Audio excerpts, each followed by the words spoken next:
चंदन पांडे। जाने कमलोटिया दिल से घोपरे,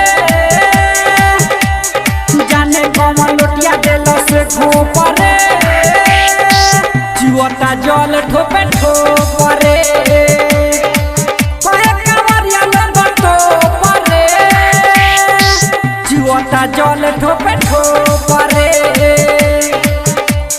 जाने कमलोटिया दिल से घोपरे, जुआता जल ठोपे ठोपरे। Mix by Chandan Pandey.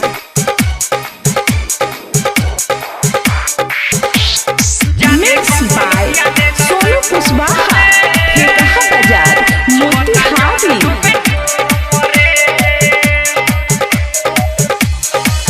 कैसे देवघर हम जाई, भोला दुआर बाबा करत होई है मोर इंतजार। कैसे देवघर हम जाई, भोला दुआर बाबा करत होई है मोर इंतजार। पीके गांजा घूमत रहनी, मसाती में झूमत रहनी, पीछे से आई जैसे ठोपरे, जुआता जल ठोपे ठोपरे, जाने कमलोटिया दिल से घोपरे, जुआता जल ठोपे ठोपरे। Mix by Chandan. Mix by Sonu Kushwaha, Theka Bazar, Motihari.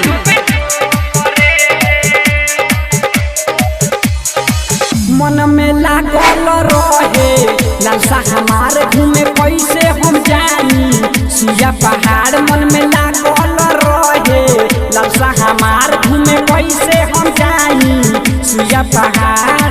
Tipu पवन के ले रहे, चंदन छाए देले रहे, किने के नटिया हम छोट रे, जुआता जल ठोपे ठोपरे,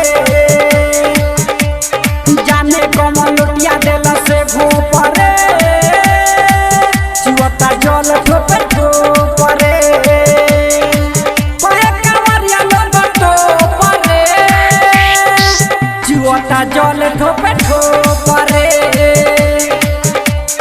जाने कमलोटिया दिल से घोपरे, जुआता जल ठोपे ठोपरे।